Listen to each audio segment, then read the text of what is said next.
that.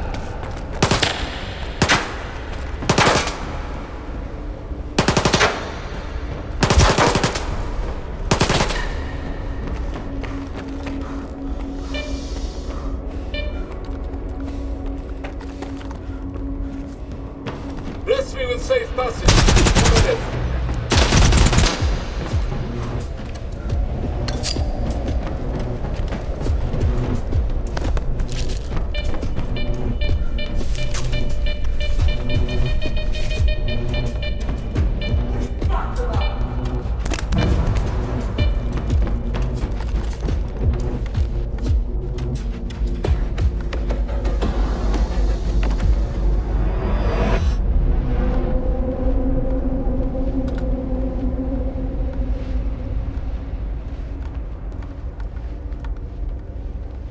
Monolith, help our brethren in their recovery. Your enemies are many, and every brother is invaluable.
long did you know each other? Not long.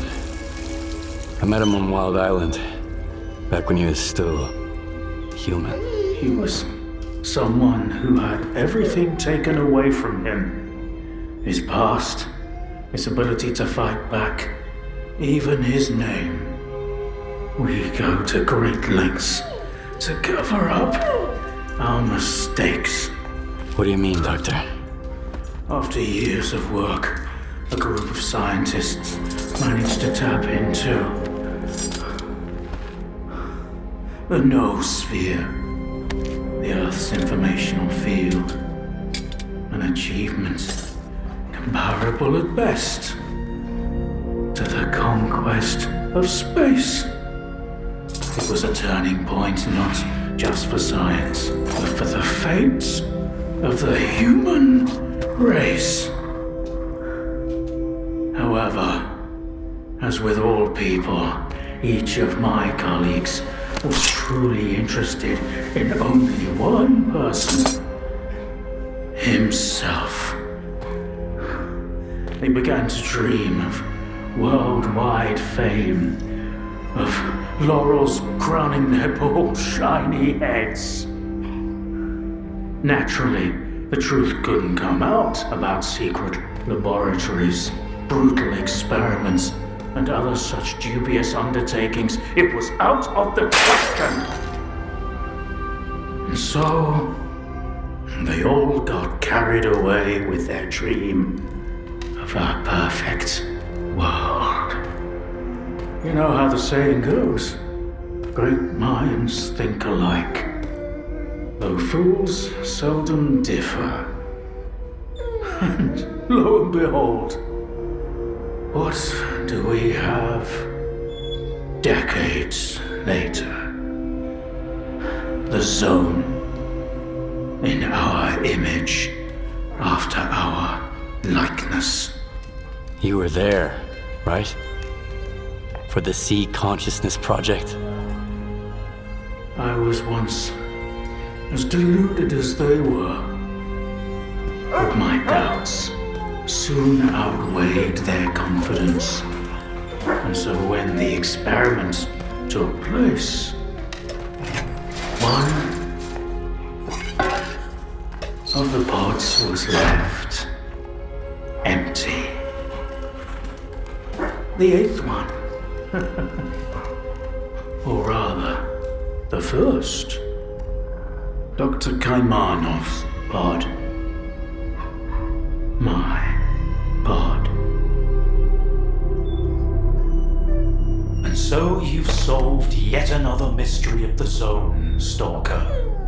Perhaps the most unsettling one. Dr. Kaimanov. Pleased to meet you. Thanks for your help. Whatever happened to life is the only thing we truly possess. Frankly, choosing between the two of you wasn't easy.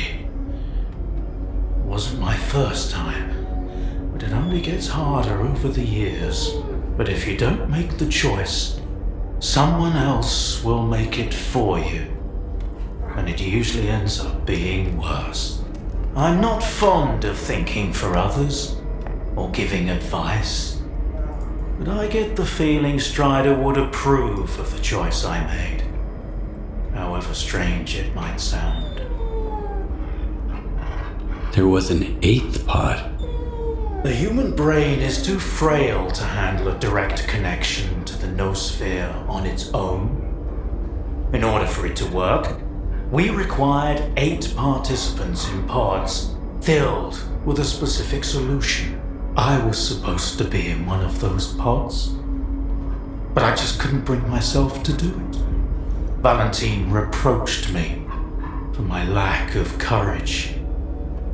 But given how things turned out, I was actually too daring. In the end, what we got wasn't control over the noosphere, but rather the Zone itself. The lesser of two evils, if you ask me. The scientists you mentioned, Sea Consciousness. they're still alive. No, that can't be. Strelok dealt with them back in 2012. I spoke to the representative through the visiograph in Malachite. They still exist in some kind of form he called subtle matter. Subtle matter? But that's impossible! That means it's still going on. So, you were the one who created the zone? Me? No, certainly not. The zone created itself. I merely facilitated its emergence. Although my colleagues and I had different expectations for the outcome of our experiment. You see these blind dogs? I've been trying to tame them for years, but they were born in a lab where they've known nothing but pain and fear. But Tiger here found me on his own. He just came out of the woods one day and tried to steal a sausage. He was born free and had the freedom to make his own choices, you see. The zone is our collective offspring, but all we've imparted to it is suffering and sorrow. It doesn't know any other way. Maybe we're the same. Why did you refuse to get in the pod? Because I've always held on to my belief in humanity.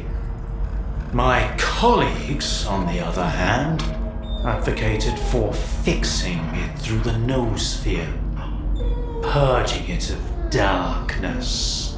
How could I consent to such a notion? How could I permit them to rob all of humanity, not just of its ability to act freely, but even to think independently? Everything dark and light about us is a result of our own choices. The zone was born in a place of tragedy and horrific experiments, but I believe in a different zone. A zone open to everyone. A zone open to everyone? That sounds kind of dangerous. That's because it's the only way you see it. Frightened and caged, born amid evil and violence. What else could the zone have evolved into? In a place where both humans and nature are nothing more than test subjects. If it had been born into freedom, like Tiger, it might have evolved differently, into a zone of creation rather than destruction, and then we might have become different too. We always had the ability to overcome the circumstances. Access to the noosphere would have made us better, even if it meant a rough start. Understanding and forgiving each other is a difficult endeavor. What do you know about subtle matter? It was a theory developed by Valentine Darlin, the leader of sea consciousness. Apparently, he's now become the image of the representative. Back in the day, he ridiculed my calculations regarding the existence of the noosphere, while I firmly believed that subtle matter was unscientific. In the end, I turned out to be right. But if he was also close to the truth, that changes everything. According to his theory, subtle matter can preserve a reflection of a person's mind, their personality. If you're implying the representative is real, that means they actually succeeded. Before me, Strelok was the only one who'd spoken to the representative. That was back in 2012, before C consciousness died. Strelok managed to reach the center of the zone and return unscathed. Then Strelok probably knows more about subtle matter than I do, along with the C technologies that C consciousness has mastered during their 6 years of frenetic activity. Chances are he's still researching it to this day. That's why I'm looking for Strelok. Word is he's back in the zone. I haven't seen him in quite some time. Maybe that's for the best. Our perspectives on the zone have probably developed quite differently over the years. If your information is correct, I doubt he's ventured too far from the cordon. Men like him tend to develop a deep attachment to a place they regard as their own and refuse to let go. I want to find out if subtle matter is real. Things like this shouldn't be left to blind faith. The scientific method isn't just about the experiment. It's about being able to replicate it. And I happen to know how to test a few of my hunches. If only Valentine could see me now. Well, perhaps he can. We tried to connect to the noosphere as an experiment in the Orbita underground lab. Back then, I saw nothing like the afterlife. But now, with the zone, I think the truth is worth taking a risk. But first, you need to get the cartridge from the signature station in a different lab, X3, near the cordon. It's been 20 years, so the entrances I knew of are long destroyed, but stalkers always find a way. Talk to Sidorovich, he's in charge of the cordon, and could have heard some stories about X3. I'll send you the code to the cartridge slot. Take it and head to Orbita. Good luck.